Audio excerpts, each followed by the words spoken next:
Hi, everyone. I just wanted to mention this is my first time here and already excited to go through some of those couple of presentations early in the morning. I'm looking forward to the ones that come later as well, some really good ones there too.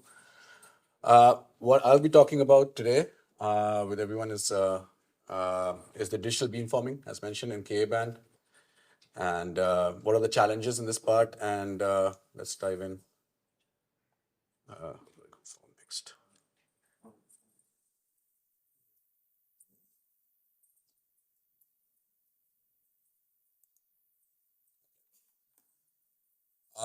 So just to give an outline on the presentation, the talk itself, I'll cover briefly, give a context on the trends that we are observing in the communication sector, what's happening. I think some of it was already touched upon by Dr. Williams earlier for Filtronics, and it's pretty much actually flows in a similar way of what's happening in the space on the connectivity and capacity side of things, how the whole space is evolving itself. And this emergence of the new space or the smart payloads that are coming about, the whole revolution in that space, particularly in the LEO constellation and the so-called mega constellations. And what role does SatixFy play in this emergence of the new space itself?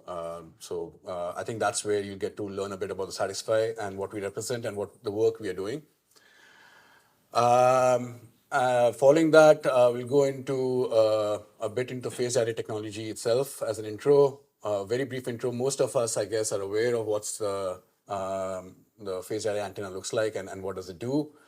With the focus of going into a bit of the digital beamforming, the advantages that it offers, which is the core technology for SatixFy, and the challenges that exist in this phased array technology in general. We'll take a couple of challenges out of that. There are quite a few of them, and that will be the focus of this talk a bit, which will be the phase noise and the jitter impacts, particularly when you come to high frequency applications like the Ka band itself, which is a millimeter wave.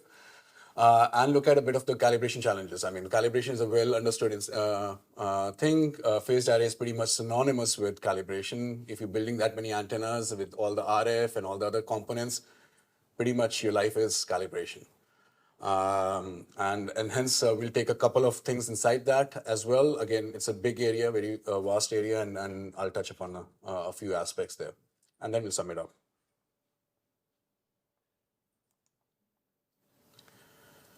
So over the last couple of decades, I would say, there's been explosive growth in connectivity and data consumption across the whole communication chain. I mean, we know that how the whole wireless communication as an industry has evolved.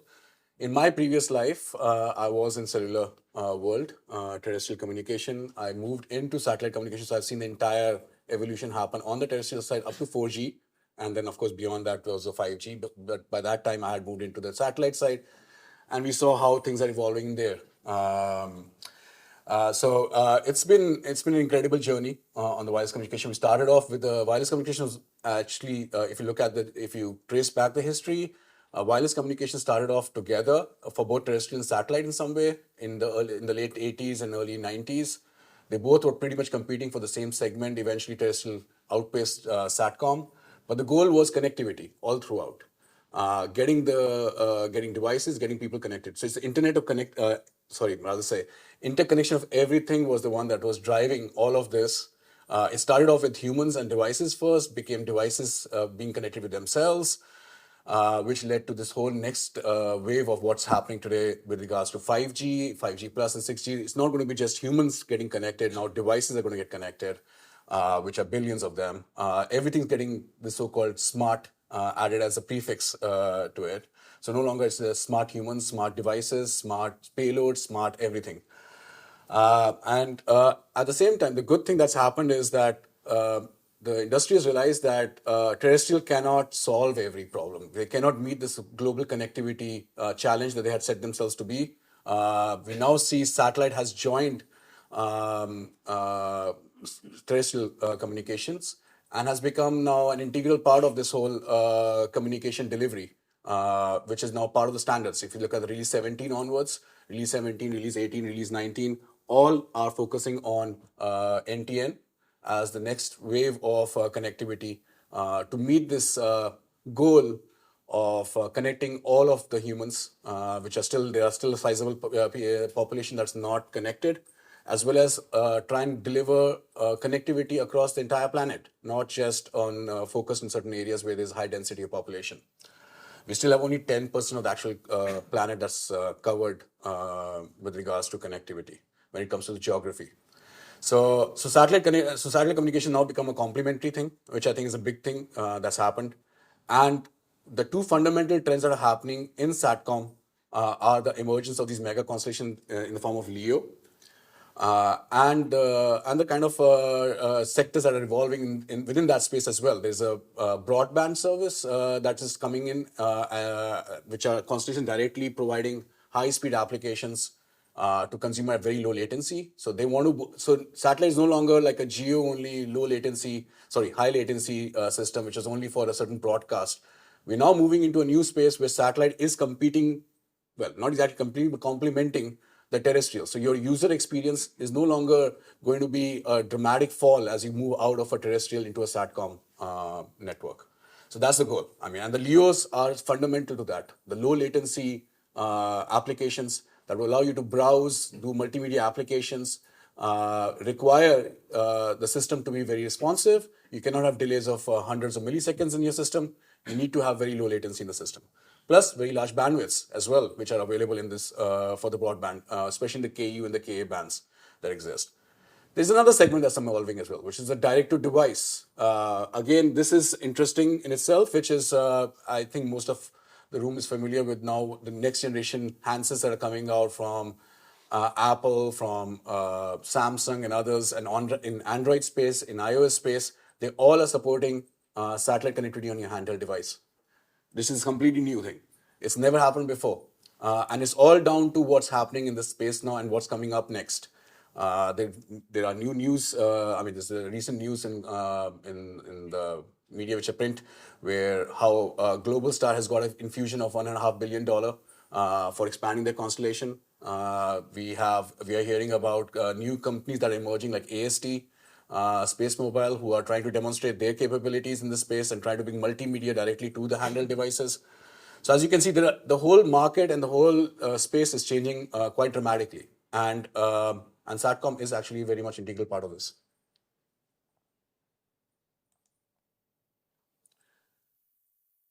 On this slide, without going into too much detail, basically what I'm trying to show is a basic trend. So the terrestrial basically grew from a 2G all the way to 5G and beyond. Now they're talking 6G as well.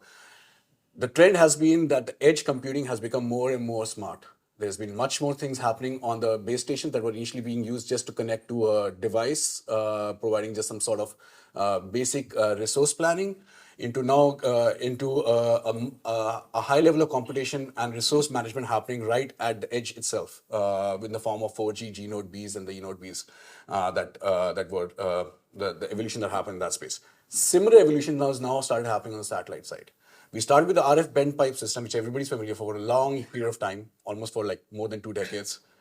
They started getting replaced by digital bent pipe, where again there was more flexibility and dynamic and moving the resources around in a more organized way. And now the new trends that's coming about with the new space, with the new constellations that are being launched, is the regenerative satellites, which is like a combination of all the other Node Bs that we talked about happening on the cellular together. We're talking about combining the E Node Bs and the G Node Bs into the satellite itself, which will start doing resource management, smart processing, using all your resources, particularly spectral resources, in the most effective way, so that your user links and your gateway links are being used in the most dynamic and the most efficient manner as possible. Again, all driving efficiency in the system. That's the main purpose of wireless communication and its evolution. Everything leads to a more efficient, every generation leads to a more efficient system and efficient use of the resources available. That efficiency and is basically means that essentially SATCOM is now, the payload particularly, is no longer just a simple reflector. It's doing a lot more processing. A lot more processing means it has a very high level of digital content now that needs to be injected into it. What does that mean? Basically, we're talking about bringing onboard processing. So now the payload is not just taking and doing a frequency conversion and pushing it down to the gateway, which does all of the processing. The payload itself now will have a capability of demodulating your data, remodulating it for a feeder link, or processing it for certain application, maybe even directly communicating with the device itself without going to the gateway itself. So it could be a direct link between a device to device through the payload. So there's a lot of different architectures that are being thought about, both from the 3GPP perspective, as well as from the actual implementation that are happening on various constellations like Starlink and the other ones that are emerging in future. So what we are showing here is different. If you look at this one, this is a special digital payload that SatixFy built for demonstration using some of our initial technology that we had developed on the ground. It was literally like a COTS commercial of the self, because none of these technologies that we had developed were actually meant for space. They were actually ground technologies, but we put a whole system together, hoping to demonstrate these capabilities, which had onboard processing using our SX3099 ASIC and our digital beamforming chips based antenna that we had developed for the ground, that we had repurposed it for the space. And we'd hope that this would be a good demonstration that went on with OneWeb as a host payload to demonstrate the future of this digital payload and what can be achieved. And the goal was it should just work for 6 months. It's been 24 months, nearly 24 months. The system is still operating on the system. This is commercial off the shelf. None of them radiation hardened. None of them designed specifically for space. It just goes to show what Elon Musk has proven as part of Starlink, that there is a market, there is a space, there's a part of the space which is quite conservative, has been very conservative for space applications. Radiation hardened is some of the very buzzwords, but actually commercial off-the-shelf components are already working at a much higher quality grade that should sustain themselves in the space. With that in mind, of course, it doesn't mean that we just throw in COTS equipment, but essentially you want to bring in still some good practices, more radiation hardening, more redundancies built into your system. But what it goes to show is that the pace with which systems can be launched, the pace with which the systems can be designed, the whole cycle has really shrunk a lot. And the market is under great stress, as we heard earlier as well, from the perspective of applications and how fast you want to go from design to production.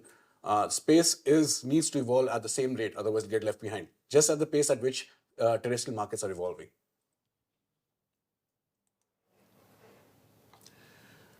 So SatixFy is basically quite integral part of the new wave that's happening.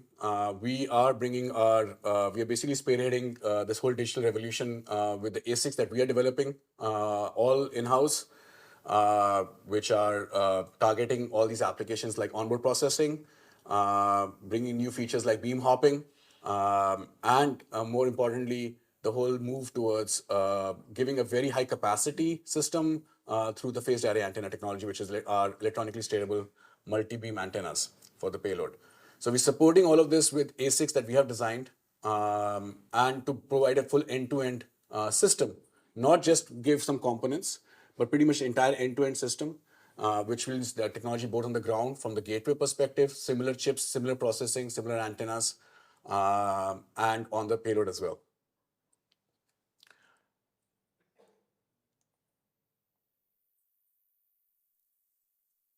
So let's first dive into going to the next feature, which is the phased array antenna, which will be the focus of the talk here. So I won't be covering the onboard processing or anything else. This is more around phased array antenna technology and the digital beamforming specifically.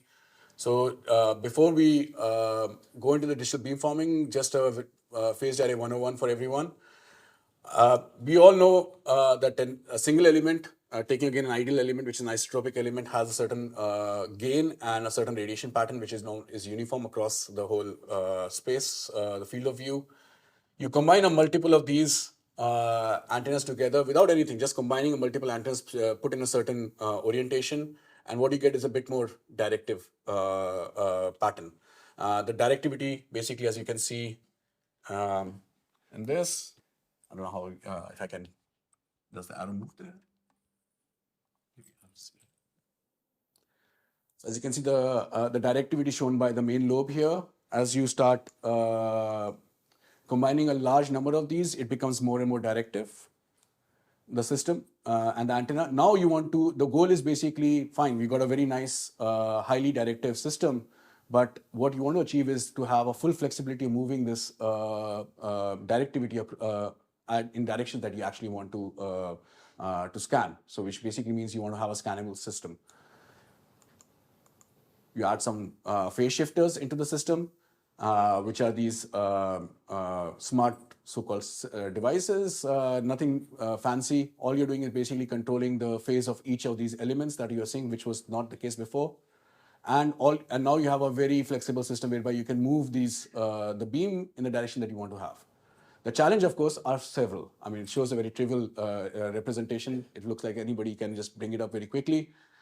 The challenges are several with regards to how the system operates. Of course, you have the interaction between these phase shifters and the antenna itself, combining them in a very controlled way, and the frequencies of operation. The larger, the higher frequencies you're operating with, the more are the challenges with integrating all of the system and building an entire flexible, electronically stable multi-beam antenna. And this is what I've showed is only for a single beam. If you start making a multi-beam system, you need to add a layers of phase shifters dedicated for each of the beams, which is the complexity of the whole system. So if you talk about space is not delivering a single beam solution. It's delivering a multi-beam because it has to be operating over a large geographical area. So in order to move these and have a multiple such beams coming out, or the antenna being directive at the same time to multiple different directions, you need to have a whole level of kind of a replication of these phase shifters for the number of beams you want to support, which means that the whole power, the whole complexity of the system, the swap, all scales with the capacity that you're working with.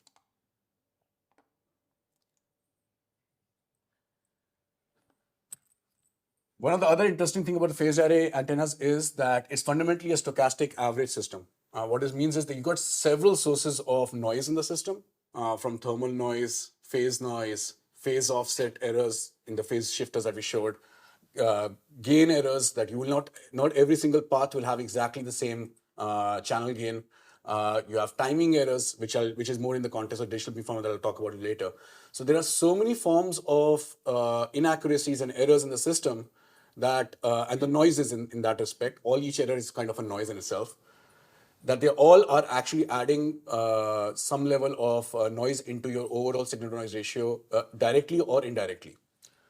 But phased array antenna, because it's an averaging, because you have such a large scale, you're essentially averaging all of this out, that in the end, you still end up getting a very beautiful system. I mean, it's when you start building the whole system together, you put the whole math together behind it, it really beautifully comes out. Whatever we had learned in our random stochastic theories back in our electronic engineering courses, you can literally see it in action. All of this theory of large numbers, etc., central limit theorem, everything coming into play here, and the system itself coming out and showing how you can overcome some of these defects. So you don't need to have a very accurate system. You don't need to have a perfectly aligned system that has almost no noise coming or no error coming from anything else. Because of the fact that the phased array system has an averaging impact inside, it basically inherently dials down some of these errors. There are different technological solutions for implementing these phased array, of course. There's electronically active solutions out there, which are, you use analog or RF beamformers, or use a hybrid with a digital. You can have a pure digital beamformer. Or there are other solutions as well that are being worked on, like the passive frequency selective surface structures, like metamaterials and all that kind of stuff, which do some sort of passive beamforming. They could be combined with electronic beamforming to make another hybrid system. So there are lots of various implementations that are being studied or are being researched, but the most mature so far systems are all based on the electronic phased array systems from a design perspective. So we'll take that and dive into the electronic phased array systems. What you see here is a typical analog beamforming at a high level structure. You have a single source of signal that's who's the sorry. So you have a single source here of the digital signal that's coming through, followed by a complete system of RF beamformers on analog beamforming, where you have phase shifters that are connected to the antennas. There are different ways to also implement this. It can be an RF path beamformer, LO path beamformer, analog baseband beamformer. So there are various ways of how you want to go about implementing an analog solution. Generally, the most preferred is the RF path because it's the most power efficient system, but there are advantages of other systems as well.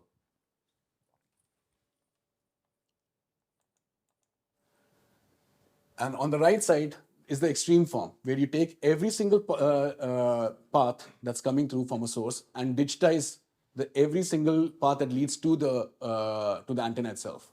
This is the classic digital beamforming, where you have a digital all the way, every single path from the antenna. So every antenna element is actually digitized if for the receive or for the transmit, which means you have a multiple A to Ds, mixed signal converters. And of course, you have, depending on architecture, multiple up-down converters in the system to take it to the high frequencies. The hybrid beamforming is the mix of these two, basically implementations, where you have part digital beamforming and a part analog beamforming. You can have a cluster of or what you call sub-arrays that could be all RF beamforming followed by a digital beamforming. Again, lots of advantages, disadvantages, depends on what you're doing. Like for example, the terrestrial 5G technologies are somewhere between hybrid beamforming and analog beamforming. It depends on the applications and stuff. So they could be doing one-dimensional beamforming on digital, another dimensional beamforming on the RF for the 2D.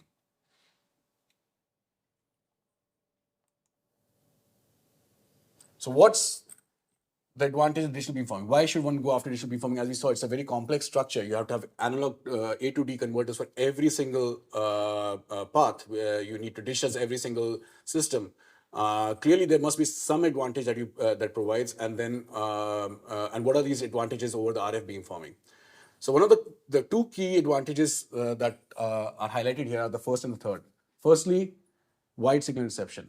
As you start becoming much larger bandwidths that you want to operate on, so which means like as we talked about broadband applications, when you're talking about hundreds of megahertz of instantaneous bandwidths of the signals that need to be processed, the digital beamforming starts becoming a much better solution because of the very fact that it has a natural, it leans itself naturally to implementation of what's called true time delay, which is a high resolution tap delay line that allows you to combine all these antennas and the signals in the right way that you don't have beam squints in the system. Beam squints are like are similar to a similar analogy, I would say, is like in cellular field, where you have multipath delays coming from different multipath reflections coming from different sources. The signal that arrives at the receiver comes with different delays. If you combine them differently, what you get is a frequency selective fading. In antennas, there's a similar concept. They call it differently, they call it beam squint, but the concept is the same. Basically, it's called antenna selective fading, or frequency selective fading happening on the antenna because the coherent bandwidth of the antenna, which is the delay across all the antenna, is much smaller than the actual bandwidth of the signal that you're processing. So, so you need these kind of high resolution tap delay line for you to be able to combine all the signals of very large bandwidths in the right way. And that's what the digital beamforming offers. In analog, you can do phase shifters, but you don't have delay lines to try and combine them, or programmable delay lines. These delay lines will change with the way you scan. So it's not like a fixed delay line. It's a delay line based on how you scan the system. If you're scanning the beam in lower elevations, you start ending up having a different squint. If you start scanning at a higher, you have to keep changing these tab delays depending on your scanning field of view. Secondly, large antennas. When you start building a very large antenna array, where you start having, again, the impacts of the fact that the antennas are very large and you have to combine all of these systems together, Analog and RF start having their limitations of how you can move these signals across these very large antennas, because RF beamformers are actually moving the signals all in RF and trying to combine them in RF before they with the feed networks and everything else. So for very large antennas, again, digital beamforming becomes important, because your inefficiencies will start showing up even more so when the antenna starts scaling up too large. So your overall efficiency of the antenna can drop if you're not combining them properly, if you're not getting the right performance, or the beam squints start coming into play. Multi-beams, another very, very important part is the fact, how can I drive a single antenna to give, let's say, tens of beams or hundreds of beams that are what the new applications require from the space, including on the terrestrial side. You know that the massive MIMO, as I talk about on the 5G, and similarly phased array antennas for the LEO constellations. Even on the ground, we're already talking about having multiple beams. But for ground applications, 2, 3 beams are more than sufficient. But for space application, to deliver a service over hundreds or thousands of devices and cover a very large geographical space, they need to have hundreds of beams that are basically being reconfigured on the fly at a very fast pace. Again, digital beamforming is the only way you can deliver a very large number of beams at a very cost-effective. When I say cost-effective, means from a power and from a swap perspective, size, weight, and power perspective for the payload. Highly flexible system. And the last bit, what it talks about, is decoupling the antenna geometry from the performance. So the interesting bit here is that the antenna is no longer, you don't need to design an antenna to fit your RF profile. You can design any antenna, and the digital beamforming will take care of any inaccuracies of how you laid your antenna out with respect to your PCB routing, with respect to the inconsistencies between you don't have to balance your routing all over the place, because now the digital beamformer is able to remove all of those issues that you had in the system. Overall, basically, it enables the highest capacity and the most flexible system for the beamforming. That's the key message on this thing. The challenges of phased array antenna, okay, so that's just talking about digital beamforming, but there are still lots of inherent challenges. One is that you have to balance the design against various sources of noise, even though it's an averaging, but you still need to design a system so you get the maximum efficiency out of the system. So you have to take care of all the noises and plan out how you want to design this whole array. You have to calibrate every elemental path. Performance, you have to make sure that your performance is not just in certain environmental conditions or certain conditions only. You have to deliver performance across the entire band, across all the environmental factors that are associated with it, which includes temperature. DC power consumption, another very big factor. So it's an electronic phased array system. So which means every element is active in some way. So in other words, you're consuming power for every single element. So you have to drive this power down, or very soon it will basically scale up to become an unrealizable solution. And the design and complexity of the integration, which as you can see from the very nature of the fact that you have so many different components that are getting integrated together. And as you scale up to higher frequencies in Ka band, where you have a 5 mm pitch between the antenna, you can just imagine how much complexity is there to integrate this into a single panel if you need to make such a design. The designs need to be scalable, and they need to be able to be manufactured on scale. I mean, basically, it should be mass produced. So all of these factors. So you can make a very nice phased array antenna in a lab, spend days calibrating it and making it work wonderfully. But now you need to make sure that this design can be replicated across a large number of products, so that can be then commercialized. So all of these are big challenges in the system. But for this presentation, I'm not going to go over each of these challenges. I'm going to focus only on the couple of ones, which are the phase noise and the calibration. How am I doing with the time? Yeah. All right, so I'll try and get through this quickly. This is just showing a very high-level block diagram of the system. You have the digital beamforming chip here, which is what we call the prime, which is our chip for the SatixFy. You have multiple analog to digital converters and digital beamforming that's happening change per of this thing. You have the RF chip that it's connected to, and then of course there's an antenna on the top. What it's showing is that there are different sources of noise for the phase coming from the PLLs. So there are PLL sources. There's an RF PLL sitting in the RF. There's a PLL sitting inside each of these analog to digital converters. You have other sources of impacts coming from the noise, such as the thermal noise and the PCB routing, etc. There's interchip routing, there's internal routing. There's lots of stuff inside happening when you start building a digital beamforming solution, which probably may or may not be completely relevant for RF, but you remove some of those, you take some of the advantages, remove some of the impairments of RF, and replace with some new challenges that come from the digital. Two forms of implementation from going from a digital to the RF world. You can directly, you have an up-down converter, so an IQ modulator, where you have an external synthesizer followed by an LO distribution circuit that would then basically up-convert your baseband or IF signal to the actual frequencies of the KU or the KA. Or you have a direct sampling. SatixFy's new chip that we designed for space is a direct sampler. So we go directly into KA band. We have eliminated completely the up-down converter, requiring no up-down converter in the system, but just a simple PA, LNA, and a filter. And we directly put the signal anywhere from L band to the KA band. All right, so what's the big deal about this jitter? I mean, why is that essential? So if you take a signal that's shown here very quickly, an ideal signal, and you and you see, so this signal is presented to the DAC, and let's say the DAC has a clock, which we all are aware of. Everything works on a clock system, which inherently has some jitter present in the system. This jitter translates to an error when you're sampling the system, and that error is represented by this equation shown here. That error is what we all understand as the noise degradation that comes about because of the presence of jitter, which is a function of the frequency you're operating with. So if your carrier was a low frequency, the jitter, of course, impact is less. As you start going into higher frequency applications like the KA band, which is 30 millimeter wave, or even higher to E band and some of the other ones, you will start seeing the impact of the jitter really becoming more and more pronounced, which is shown here. So what this noise does is basically the impact of this noise in a spectral domain is the spectral broadening of the signal. As you can see, for low band, well, in this low band is the KU, 14 gig, 30 gig is the K, 50 gig is QV. You can see the spectral broadening that's happening, which starts becoming the bottleneck for your signal to noise ratio in this system.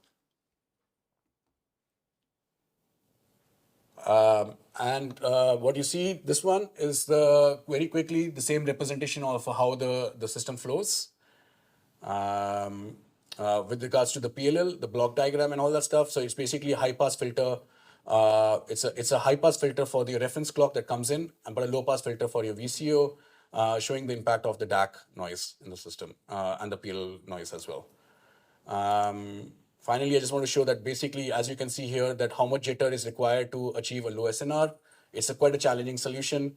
So in order to be able to have a good performance, either you have to invest in a very low jitter solution, which means be very power hungry, or you take advantage of the fact that I talked about that its phased array is basically an average system. So if you can have multiple PLLs which are uncorrelated in the system, then essentially, when you combine this noise, the eventual phase noise that you'll observe in the system will be much lower. The actual jitter will be much lower than what you need to design the system for. That's just talking about the same thing, that you can have multiple ADCs and DACs fed with different sources of PLLs. The challenge there is then you have to synchronize these PLLs across the board so you can have a similar behavior. On the calibration side, I won't go into much detail, but essentially there are various sources of errors that come into the calibration that you're working for. The ones that are shown in the red are the ones specific for RF. The ones that are shown in the blue are the ones specific for digital. Gain and phase calibrations are inherent for all of the phase array, which are common to both. But on top of that, you also have delay calibration for the timing. You need to you have to look after the synchronization aspects between different beamformers. The data converter calibration, so ADCs and DACs, they have to come back in the same initial state every time you turn on the system. And you have a very high capacity digital pipe that's transmitting this data, which means you have these high-speed services that need to be calibrated as well. So all of that basically are the challenges that you need to look at, and digital beamforming gives you the capability to have visibility into every single aspect of these of the components that are there part of the system. That's just showing how the signal flows through different parts, and what you end up getting when it goes to antenna, RF, ADC, your up-down converter, if there's an up-down converter, intra-chip, inter-chip is a crazy looking signal which has been delayed through various sources. And at the end of the day, you need to basically able to calibrate this delay, both in the signal, that's your baseband signal, the X, and the phase, which is the part of the exponential part, the phase part as well. So you basically have to do a lot of these phase calibration and delay calibrations that need to meet a certain spec, so that's able to eventually perform as a coherent system. All right, so I'll sum up. So we have seen that basically the communication industry, as I spoke about, is going through a new revolution of and growth in connectivity. Phased array antennas are an important part of this ability for the SATCOM to deliver the capacity that they're looking for in a very flexible and dynamic way. And there are various ways to implement these phased array antennas, with digital beamforming being one of the chief, let's say, implementation for what the new market is looking for. Having said that, there are lots of challenges associated with phased array antennas, and we touched upon briefly on the phase noise and the calibration bits and pieces. SatixFy is leading this digital beamforming revolution, and we seem to have solved most of these problems. I won't say we solved everything, but seem to have solved most of the things, and it's offering a very compelling solution for the new digital payload. Thanks. I think I was running off from time. Thank you very much. That was really interesting. I'm sorry to rush through the most complex part of it. To try and stay on time, could we save questions until the lunch break, please? Yeah, I'll be around, so we can. If anybody has any questions, I can take it up with them. Thanks. You.